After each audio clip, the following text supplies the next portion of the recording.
ఇది ప్రస్తుతం సంతోష్ మొహం.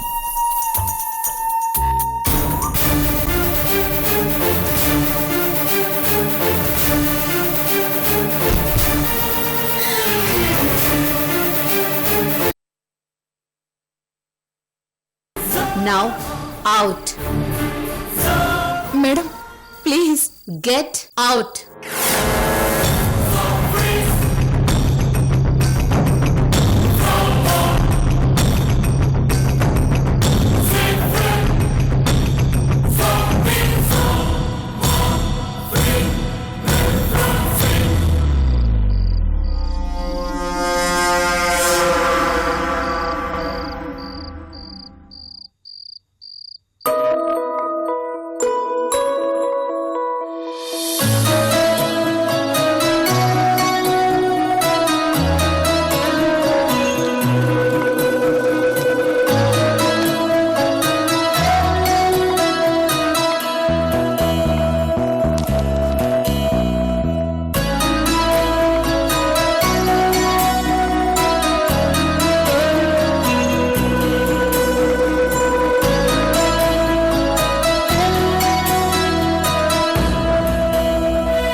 అదేంటి అక్కడే ఆగిపోయావు? లోపలికి రా.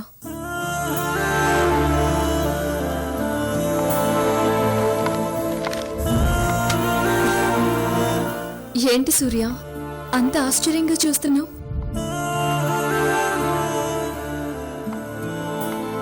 ఏం లేదు. ఇందులో ఆశ్చర్యపోవాల్సిందేముంది? Yes, I mean it. భార్యాభర్తల మధ్య దాపరికాలు రహస్యాలు ఉండకూడదని నేను నమ్మేదాన్ని. ఆ దాపరికం నువ్వు చూపించావనే కదా నీతో నేను ఇన్ని రోజులు గొడవ పడింది. ఇప్పుడు నేనే నా మనసులో ఉద్దేశం దాచిపెడితే ఎలా?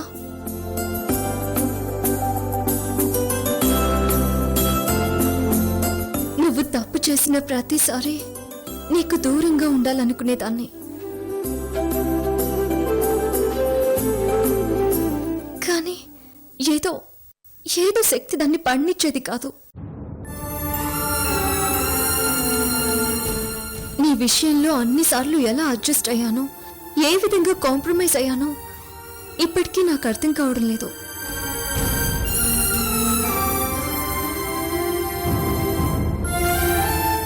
బహుశా భార్యాభర్తల బంధం అంటే ఇదేనేమో. నీకు విడాకులు ఇద్దామనుకున్నాను. నీతో కలిసి బ్రతకడం కన్నా చావడం బెటర్ అనుకున్నాను.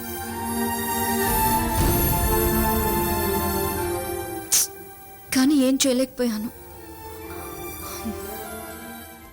సూర్య, పెళ్లికి ముందు మనం కలిసిన మొదటిసారి నుంచి ఈ క్షణం దాకా, ఈ క్షణమే కాదు, నాది చచ్చే వరకు ఒకటే ఆశ, ఒకటే ఆశయం.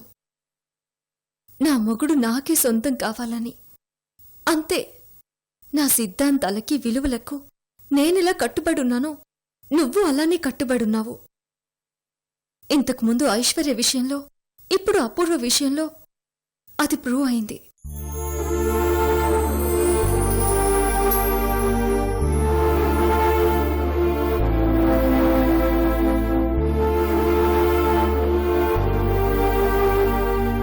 అపూర్వ మెడలో నువ్వు తాళి కట్టడం దాకా వెళ్లడం అన్నది తప్పే అయినా అది ఓ ఆడపిల్ల జీవితం కాపాడడానికి చేసిన పనిగా నా మనసుకి నేను సర్ది చెప్పుకున్నాను.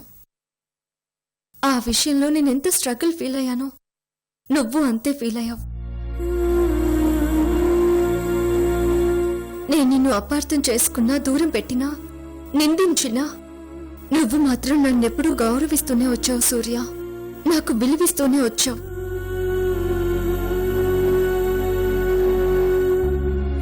ఫంక్షన్స్ మొగుడిగా జనం నిన్ను ఆడిపోసుకున్నా నువ్వు మాత్రం నా మాటకి విలువనిచ్చి నేను పిలిచినప్పుడల్లా వచ్చావు. నా పరువు నిలిపావు. పిలిచాను కదా అని నువ్వేనాడు శృతి మించలేదు.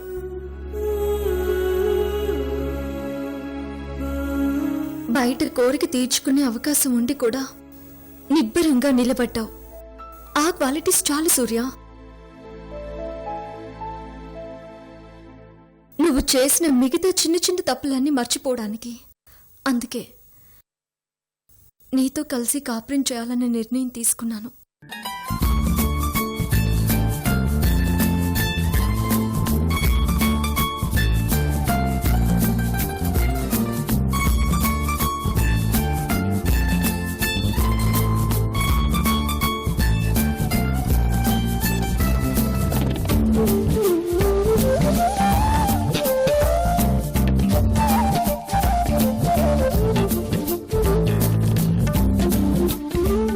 అంటే దానర్థం నేనేదో శారీరకమైన కోరికలతో సతమతం అయిపోతున్నానని కాదు.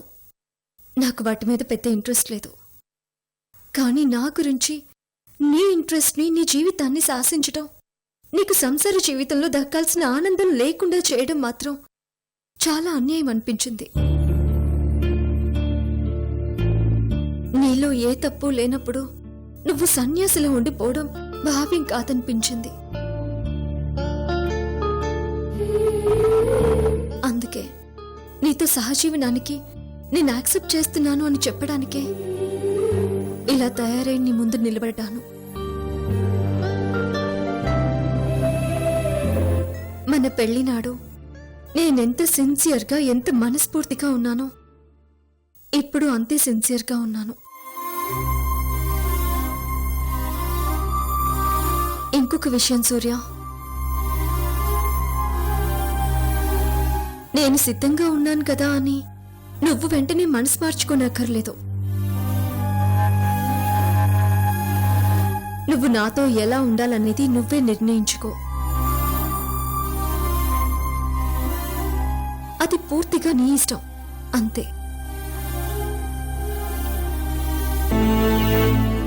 ఏంటి, నువ్వు కూడా ఏదో చెప్పాలనుకుంటున్నావు కదూ?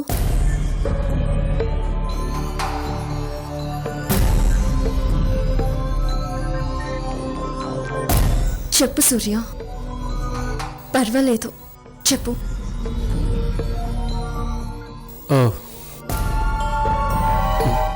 ఏం లేదా లేఖ్య, ఐశ్వర్య నువ్వు మళ్ళీ క్లోజ్ అవుతున్నారు.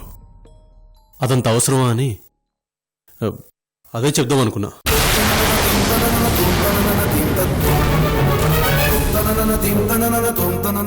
నీది ఐశ్వర్యది ఒకే మెంటాలిటీ. ఎంత తొందరగా కలిసిపోతారో అంత తొందరగానూ శత్రువులు కూడా అవుతారు. అందుకే చెప్తున్నాను, ఇంతకు ముందులా మీ ఇద్దరు ఎవరికి వాళ్ళుగా ఉంటే సరిపోతుంది. జస్ట్ కలిసినప్పుడు హాయ్ హలో చెప్పుకుంటే చాలు.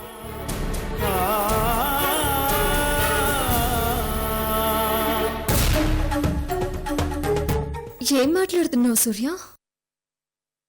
ప్రస్తుతం నేను మాట్లాడుతున్న టాపిక్ ఏంటి? ఇప్పుడు నువ్వు చెప్తుందేంటి? దానికి దీనికి ఏమైనా సంబంధం ఉందా? అసలు నువ్వు నా మైండ్ సెట్ కి మొదటి నుంచి డిఫరెంట్ గానే ఉంటున్నావు. సరే, ఈ టాపిక్ పక్కన పెట్టు. ఇప్పుడు నేను ఐశ్వర్యతో ఇంత క్లోజ్ గా ఎందుకుంటున్నాననే కదా నీ డౌట్? నువ్వు చెప్పిన దాన్ని బట్టి, డాక్టర్ చెప్పిన దాన్ని బట్టి ఐశ్వర్య తను ప్రెగ్నెంట్ గా లేదని తెలిసినా, సంతోష్ లేడని తెలిసినా బ్రతకదు. అలాంటి ఇన్సిడెంట్ ఐశ్వర్య జీవితంలో జరిగేలోపు ఆమె సంతోషంగా ఉండేలా చేయడం ఒక ఫ్రెండ్ గా నా బాధ్యత సూర్య. మనం బాగుండాలని ఆలోచించే వాళ్ళ గురించి ఈ మాత్రమైనా చేయడం మన ధర్మం సూర్య. నువ్వు ఇలాంటి అనవసరమైన విషయాల గురించి కాకుండా మన గురించి, మన కుటుంబం గురించి ఆలోచించు.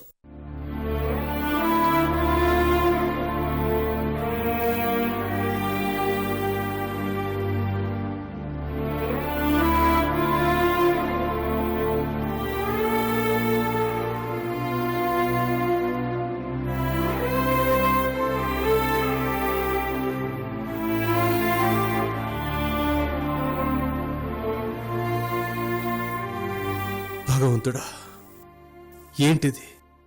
సంతోషించాలో బాధపడాలో అర్థం కాని పరిస్థితుల్లో పడేశావు. నేను ఏ తప్పు చేయనప్పుడు నన్ను అనుమానించి దూరం పెట్టి, ఇప్పుడు ఐశ్వర్య విషయంలో నా ప్రమేయం లేకుండా తప్పు జరిగాక దగ్గరవటానికి ప్రయత్నిస్తుందేంటి? ఇప్పుడు నేనేం చేయాలి? తప్పు చేశాను కనుక దూరంగా ఉండాలా? తెలిసి చేయలేదని దగ్గరవ్వాలా? జరిగింది చెప్పి దోషిగా మారాలా? దాచి మోసం చెయ్యాలా? ఏం చెయ్యాలి? ఏం చెయ్యను? ఏం చెయ్యను?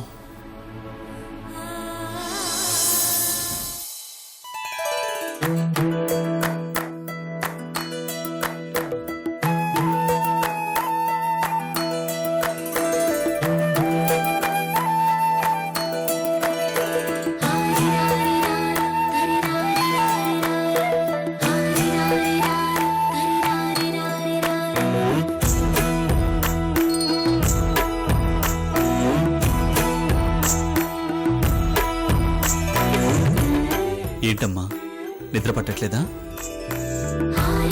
పడుకో.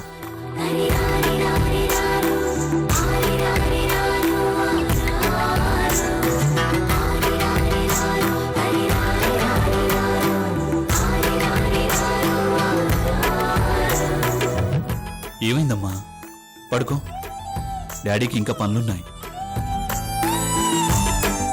ఏంటి తల్లి, ఏమైంది? ఎందుకు నిద్ర రావట్లేదు? డాడీ, నాకిక్కడ నిద్ర రావటం లేదు. నిద్ర రావట్లేదా? ఇక్కడ నా దగ్గర నీకు నిద్ర రావట్లేదా? లేదు డాడీ, నేను అమ్మ దగ్గరికి వెళ్ళి పడుకుంటాను. నో, కుదరదు, పడుకో. Daddy please daddy. వద్దని చెప్పాను కదా, పడుకో. ఇప్పటికే చాలా ఆలస్యమైంది, పడుకో.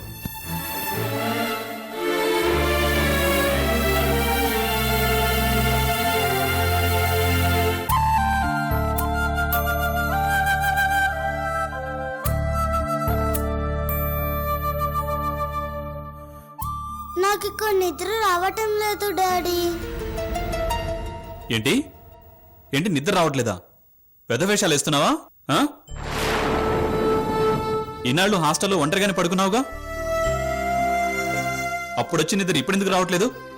పోన్లే పాపం అనుకుంటుంటే పొగరు ఎక్కువ అవుతుంది. డోర్ మూసుకొని పడుకో. మ్మ్. నేను అమ్మ దగ్గరే పడుకుంటాను డాడీ. అమ్మా అమ్మా. ఏంటి డోర్ మూసుకొని పడుకో. ఏంటి పోన్లే పాపం అనుకుంటుంటే నెత్తికెక్కుతున్నావు? నువ్వు ఇప్పుడే కాదు, ఇంకెప్పుడు మీ అమ్మ దగ్గర పడుకోవడానికి వీల్లేదు. పిచ్చి వేషాలు మాని నోరు మూసుకొని పడుకో. పడుకో.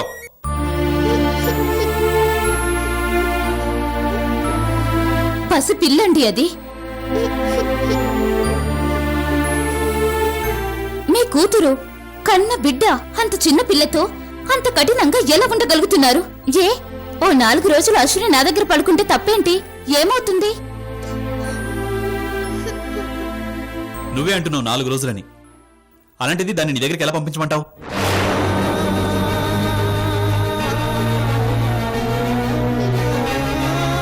నీకు ముందే చెప్పానా పూర్వ, 2 రోజుల కోసం అలవాటు చేసి వెళ్ళకు అని.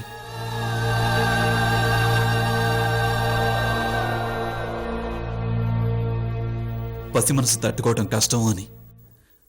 నేనంటే తట్టుకోగలిగాను.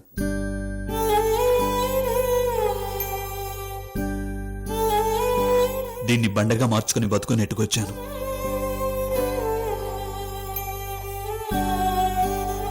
కానీ నా కూతురు నా అంత మొరటుది కాదు, చాలా సెన్సిటివ్.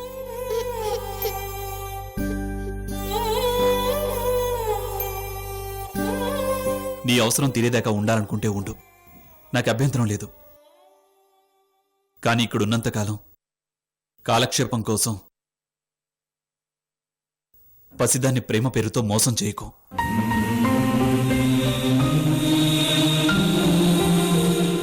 నువ్వు వెళ్ళాక నీ మీద బెంగతో దానికేమన్నా అయితే తట్టుకోవడం నా వల్ల కాదు.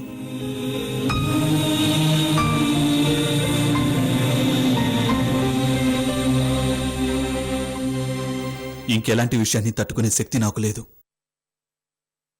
నా ప్రాణాలన్నీ పాప మీదే పెట్టుకుని బతుకుతున్నాను.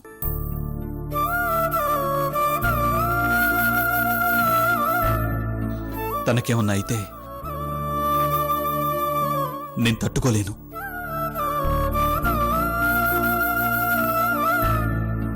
నాకు నువ్వు దూరం అయినట్టే పాపను కూడా దూరం చేస్తే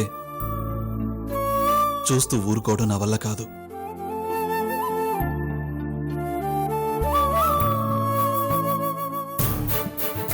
మీ ఫీలింగ్స్ కోసం పాప మనసును బాధ పెడతారా? పాప మీద నీకంత ప్రేముందా? ఉందో లేదో నాకు తెలుసు. దాన్ని నిరూపించుకోవాల్సిన అవసరం నాకు లేదు. ఉంది, అవసరం ఉంది.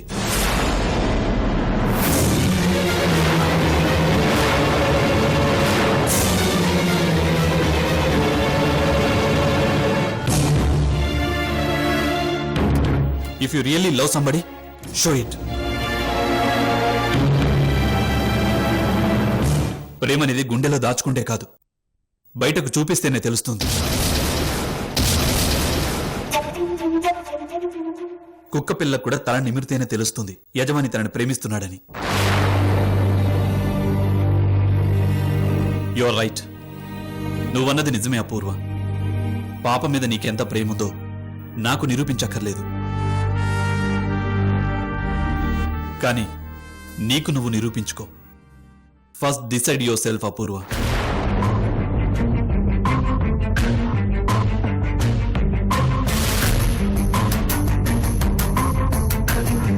నువ్వు ఉండదలుచుకున్నావా, వెళ్ళిపోదలుచుకున్నావా? ముందు అది నిర్ణయించుకో. ఆ తర్వాత ఏం చేయాలనేది ఆలోచించుకో. అప్పటిదాకా దయచేసి పాప జోలికి రాకు ప్లీజ్.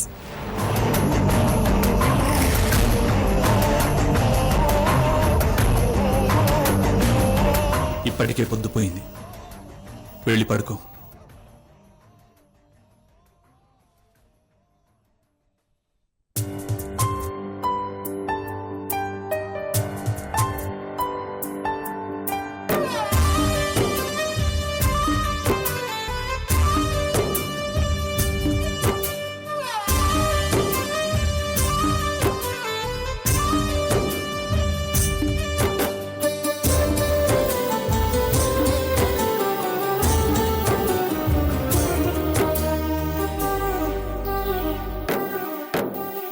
కంటి ముందు సాగుతున్న కథ ఒకటి, గుండెలోన దాగి ఉన్న వ్యధ ఒకటి. కంటి ముందు సాగుతున్న కథ ఒకటి, గుండెలోన దాగి ఉన్న వ్యధ ఒకటి. ఎవరికి ఎవరో చివరికి ఎవరు. నువ్వు ఉండదలుచుకున్నావా, వెళ్ళిపోదలుచుకున్నావా? ముందు అది నిర్ణయించుకో, ఆ తర్వాత ఏం చేయాలనేది ఆలోచించుకో. అప్పటిదాకా దయచేసి పాప జోలికి రాకు. బొమ్మలాట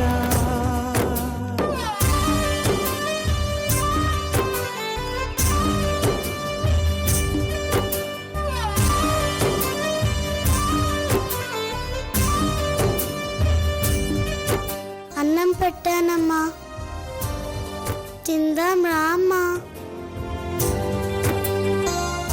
నువ్వు తాగాకే నేను కూడా తాగుతా. దూరాలలో భిన్న తీరాలలో ఉన్న గమ్యాలు ఒకటవుతున్నాయా? కోపాలతో ఏవో తాపాలతో ఉన్న గుండెల్లో ప్రేమ చిగురించిందా? ఇది నిజమా మరి స్వప్నమా? వివరించగా